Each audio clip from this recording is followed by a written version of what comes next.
ስልጣን ላይ ያለ መንግስት ምርጫ አላካሄድም ካለ ህጋዊ መንግስት አይደለም፣ ሽፍታ ነው። ነገም ለሱ በሱ እጅ የምንበርከክ የምንለምን አይደለም። Uummanni keenya mootummaa filateen akka buluuf qabsaa'aa turre ammallee filannoo keenya gaggeeffachuu irraa qaamni duubatti nu deebisu hin jiru. Warra dhiiga yoo argu warra yoo lola seenee dheessu maratu har'a akka carraa ta'e masaraa seenee nutti fokkora. Uummanni Tigraay mirga hiree murteeffannaa mataa isaa akka barbaadetti yeroo barbaadetti hojiirra oolfata. Kana keessaa tokko filannoo gaggeeffachuudha. Mootummaa ofii isaaniitti filataniin buluudha. Qaamni filannoo gaggeessuu irraa duubatti nu deebisu tokkollee hin jiru. Bilisummaa uummata Tigraay namni poostaan yookaan akka kennaatti kennaan nuuf kenne hin jiru. Nuti nagaa barbaanna. Kan humnaan nutti dhufe humnaan dhoofne ofirraa afaan jallifna jechuudhaan jeneraalonni Tigraay garaa Dimtsi Wayyaaneetiin dubbataniitu jiru. Egaan daawwattootaa fi hordoftoota keenya ragaa viidiyoo fi odeessa kanaa qabannee isiniif dhiyaannee dhufneeti jirra. Nagaas hin daganne akkam jirtu nageenyi rabbii guddaan bakkuma isin jirtanitti isinirraa haa jiraatu jecha eejemmerraa oduu guyyaa kanaa qabannee dhufneerraa oduu kana kan isinitti mu'aan tolchaa Hussein Maddaati. Daawwattootaa fi hordoftoota keenya kabajamoo tamsaasni keenya idilee guyyaa guyyaan bifa salphaa ta'een akka isin bira ga'uuf warroonni YouTube channel keenya subscribe hin godhin YouTube channel keenya subscribe godhadha. Warri karaa fuula Facebookaatiin hordoftan page Facebook keenya like follow godhadha jecha amma kallattimaan gara odeeffannoo guyyaa irraa qabadhee dhufeetti isin ceesisa. Mootummaa federaalaatii fi mootummaa naannoo Tigraay jidduutti wal dhabbii fi wal hubannaa dhabuun erga uumamee bubbuleeti jira.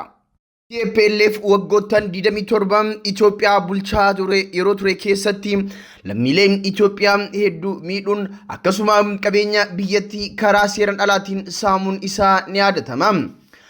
Dr. Abiy Ahmed waggaa lama dura qabsoo hadhaawaa uummanni Oromoo godhee TPLF aangoo irraa buuseen gara aangootti erga dhufe booda ummattoota biyyattii gammachiisuudhaaf jeneraalota TPLF hedduu aangoo irraa gaggeessuudhaan muraasa immoo hidhuudhaan kaan immoo ari'ee Maqaleetti galchuun isaa ni yaadatama. Yeroo kanatti ummattoonni Itoophiyaa Dr. Abiy Ahmed guddaa galateeffatan. Sababni isaa kaleessa TPLF yeroo aangoo gubbaa ture ummata hidhaan ajjeesaa darraa qabeenya ummataa seeraan ala saamaa waan tureef ummanni namoota sunniin seeratti dhiyaachuu isaaniitiif guddaa gammade. Haa ta'u malee Dr. Abiy Ahmed yeroo sanitti TPLF hidhaa kan tureef TPLF bakka isaan kaleessa dalagan san waan balaaleffateef osoo hin tahin innumtu namoota yakka san TPLF walii dalagan tokko ta'uu isaa hubachuudhaan kanaaf inni jara san kan hidhuudhaaf naannessaa ture. Getaachoo Asaffaafaas ari'ee Maqaleetti kan galcheef yakkamtoota kanneen yakka isaan waggaa 27 dalaganiif seeratti dhiyeessu osoo hin tahin Dr. Abiy Ahmed kaayyoo mataa isaa qaba.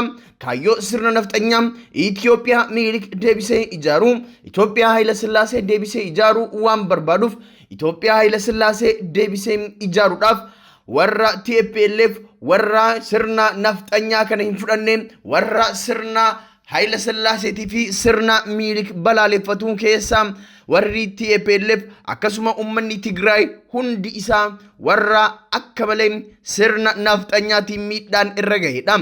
Akkuma ummanni Oromoo Minikii fi Haayila Sillaasee dargii jalatti miidhamaa ture warri Tigraayis kana jalatti akka malee miidhamaa turan.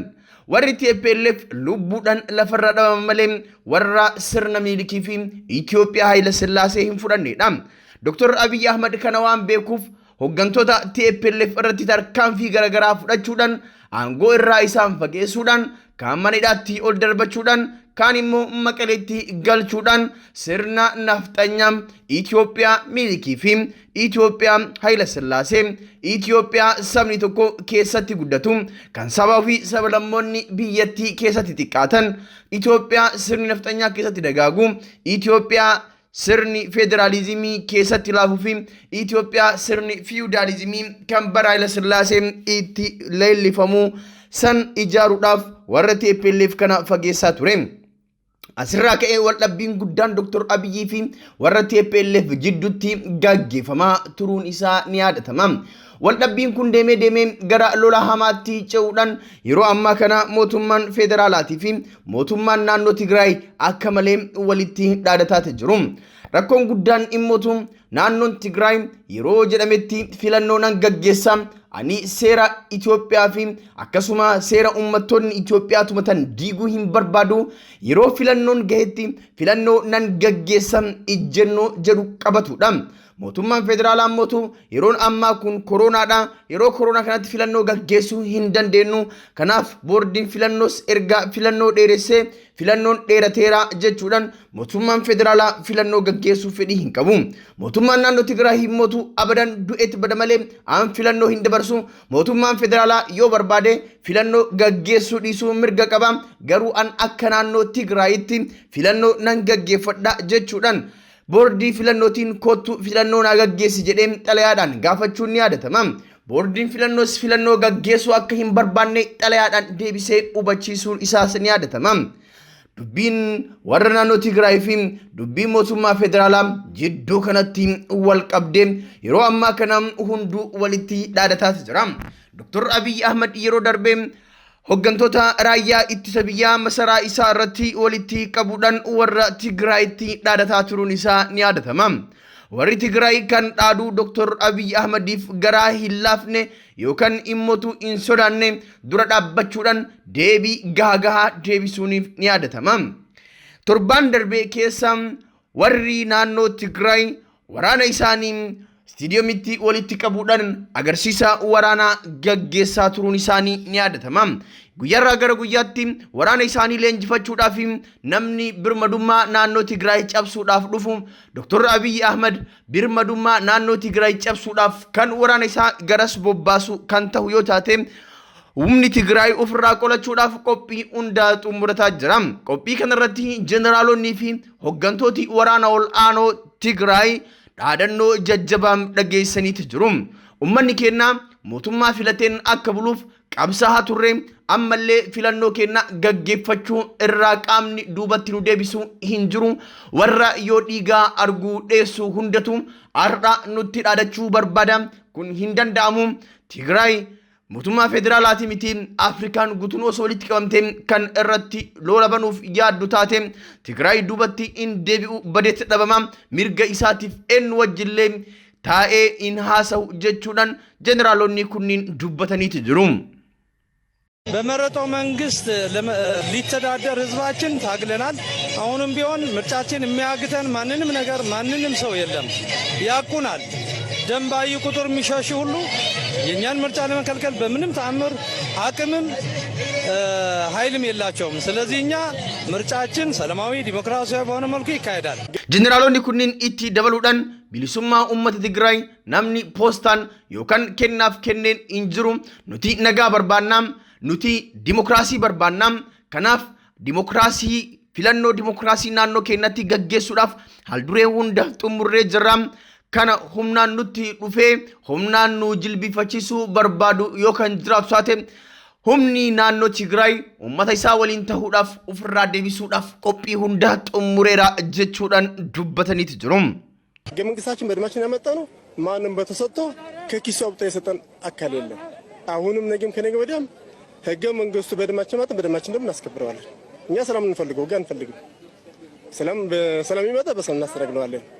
በኃይል ካለ እኛና ህዝባችን ይዘን የማንሸግረው ተራራም አይኖርም የማንዘልቀው እንትን የለን። አመስ itti dabaluudhaan mootummaan federaalaa yoo yeroo seerri jedhutti filannoo hin gaggeessine taate mootummaa shiftaadhaan kuni mootummaa osoo hin tahin mootummaa shiftaadhaan mootummaa kan jedhamu kan filannoo yeroo isaan eegee gaggeessuudhaan koronaa kan jedhamu sababa hin ta'u. Kanaaf mootummaan federaalaa shiftummaa keessaa bahee gara mootummaatti deebi'ee filannoo yeroo isaatti akka gaggeeffatus yaamicha godhaniiti jiru. Nuti akka naannoo Tigraayitti seera biyyattii kabajuudhaan akkaataa seera biyyattii jedhuun yeroo filannootitti filannoo kennaa akka barbaannetti ni gaggeeffannaa.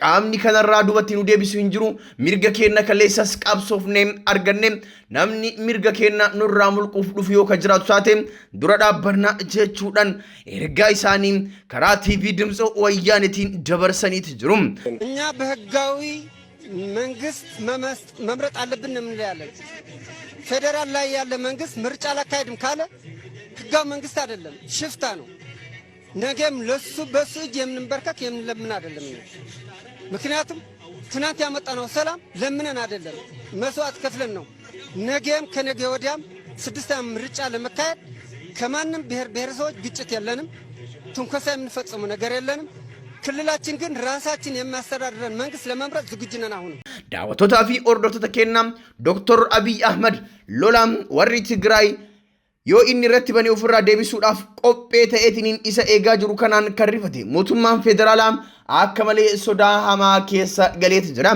gama kaaniin Oromoon isaan lolaa jira gama kaaniin uummattoonni kibbaa warri akka walaayitaa isaanii lolaa jiran asiin TPLF fi naannoon Tigraay akka naannootti mootummaa Dr. Abiy Ahmed balaaleffatu bira darbee lolaafu of qopheessaati jira yeroo ammaa kana mootummaan Dr. Abiy haala yaaddoo hamaa keessa jira guutumaan guututti kufee jechuu baatanis gama kufaatii deemaa jira jechuudhaan xiinxaltoonni siyaasa dhimmicha jala bu'anii suduudhaan hordofan dubbataniiti jiru egaan daawwattoota fi hordoftoota keenya kabajamoo lolli mootummaa federaalaatii fi mootummaa Tigraay jidduutti karaa haasawaatiin gaggeeffamaa jiru kana fakkaata guyyaarraa guyyatti maaltu akka ta'u jala buunee hordofnee kan isin beeksifnu ta'a